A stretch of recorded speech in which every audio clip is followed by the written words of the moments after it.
नमस्कार दोस्तों, जय माता दी।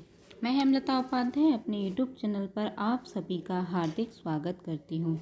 दोस्तों, आज हम इस वीडियो में बात करेंगे महालक्ष्मी व्रत के बारे में और जानेंगे संपूर्ण जानकारी। तो दोस्तों, महालक्ष्मी व्रत देवी लक्ष्मी जी को समर्पित है।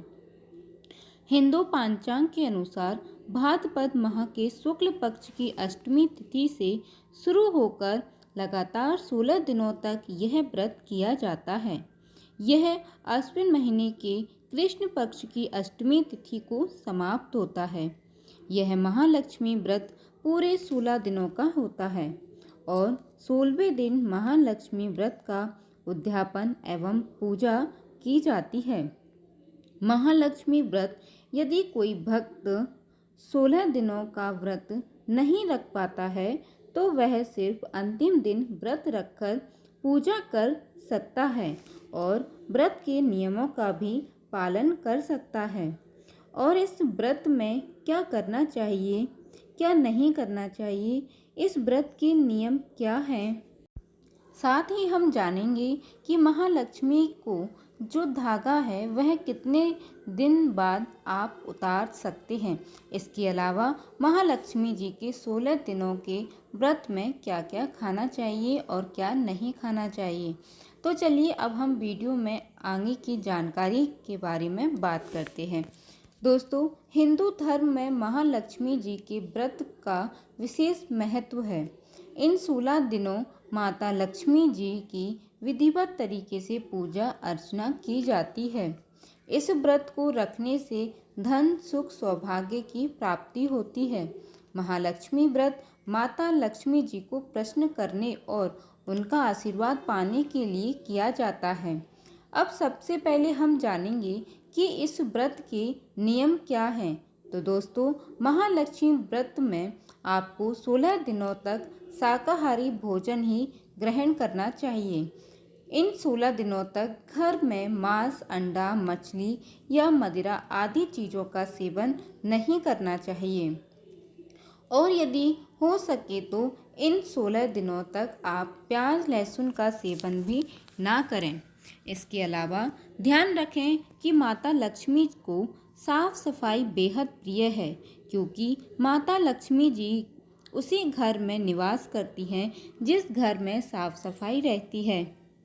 इसलिए 16 दिनों के व्रत में आप अपने घर एवं मंदिर को साफ सुथरा रखें। दोस्तों, वैसे तो हमेशा ही साफ सफाई रखनी चाहिए, लेकिन इन 16 दिनों तक साफ सफाई का विशेष ध्यान रखें और 16 दिनों के व्रत में ब्रह्मचर्य का पालन अवश्य करें। आपको मैं एक बात और बता दूं कि महालक्ष्मी व्रत में यह नियम है कि इस व्रत में हर चीज़ की संख्या 16 में प्रयोग की जाती है। अब देखिए, आपको मिट्टी से बनी हाथी के ऊपर बैठी हुई माता लक्ष्मी जी की मूर्ति लानी होती है। अगर नहीं मिलती है तो आप माता लक्ष्मी जी की कोई भी तस्वीर या फोटो फ्रेम रखकर पूजा कर सकते हैं और मिट्टी का हाथी अलग से बना सकते हैं। अब हम बात करेंगे कि माता लक्ष्मी जी की पूजा किस प्रकार की जाती है। दोस्तों, व्रती को सुबह जल्दी उठकर 16 बार कुल्ला करना चाहिए और 16 दूर्वा और पीला फूल अपने सिर पर रखकर बालों को धोते हुए 16 बार स्नान करना चाहिए। इसके बाद स्वच्छ वस्त्र धारण करना चाहिए। उसके बाद आप सूर्य को जल अर्पण करें। उसके बाद आप माता लक्ष्मी जी के सामने बैठकर हाथ में फूल और अक्षत लेकर व्रत का संकल्प लें और जिस जगह आप पूजा कर रही हैं उस जगह को आप साफ करके पटा या चौकी रख लीजिए और उसके ऊपर लाल कलर का वस्त्र बिछा लीजिए और उसके ऊपर चावल से अष्टदल कमल बना लीजिए और उसके ऊपर मिट्टी से बने हाथी के ऊपर बैठी माता लक्ष्मी जी की मूर्ति को वहां पर स्थापित करें और साथ में गणेश जी की मूर्ति को भी स्थापित करें और इसके बाद मैं स्त्री वहाँ पर श्री यंत्र का भी स्थापना करें और यदि आपने कोई नया सोना या चांदी खरीदा है तो उसे भी किसी कटोरी में रखकर पूजा की चौकी पर रख दीजिए। इसके अलावा आप कलश की स्थापना ज़रूर करें। कलश की स्थापना करने से पहले कलश पर स्वास्तिक जरूर बना लीजिएगा और कलश के मुख यानी कंठ पर मोली बांध दीजिएगा। मोली यानी कि कलावा। और कलश में शुद्ध जल, गंगा जल, हल्दी की गांठ, सुपारी, एक सिक्का, चावल और पुष्प कलश के अंदर जरूर डालें। उसके बाद आम के पत्ते लगा दीजिएगा और चावल से भरी कटोरी कलश के ऊपर रख दीजिएगा और उसके ऊपर लाल कपड़ा या फिर मौली से लपेट कर एक नारियल रख दीजिएगा। उसके बाद कलश के पास में दीप रख कर के ज्योति प्रज्वलित करें। जो लोग 16 दिनों तक इस व्रत को कर रहे हैं वह 16 दिनों तक इस ज्योति को 16 दिनों तक जलाकर रख सकते हैं, या फिर अगर आप इतना सामर्थ्य नहीं है आपका तो आप सुबह शाम की पूजा करते समय जला सकते हैं। उसके बाद आप एक सफ़ेद धागा लें, या फिर सफ़ेद धागा नहीं है तो आप कलावा भी ले सकते हैं और उसको 16 बार लपेट लीजिएगा।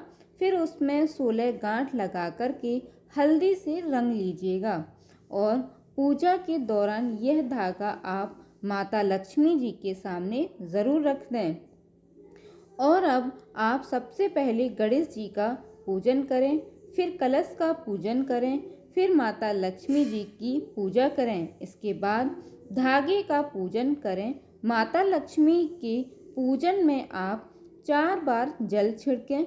उसके बाद रोली, हल्दी, कुमकुम, चावल आदि चीज़ों से पूजन करें।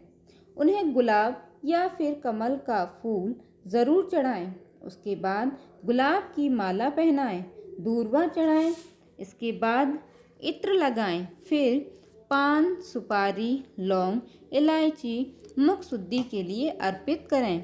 उसके बाद कोई भी एक फल अर्पित करें, मेवा चढ़ाएं, धूप दीप जलाएं और जो भी आपने अपने घर में बनाया है वह माता लक्ष्मी जी को अर्पित करें।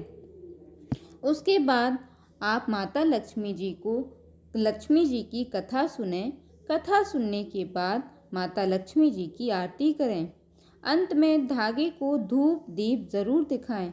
विधिवत पूजा करने के बाद अंत में हाथ जोड़कर पूजा में हुई किसी भी प्रकार की भूल चूक के लिए माता लक्ष्मी जी से क्षमा अवश्य मांगें और 16 गांठों वाला जो धागा है उसे आप पूजा के बाद अपने हाथ में पहन लीजिएगा और ध्यान रखें कि यह धागा 16 दिनों तक आपके हाथ में पिना रहे, या फिर आप चाहें तो 16 महीनों तक भी आप इस धागे को धारण कर सकते हैं।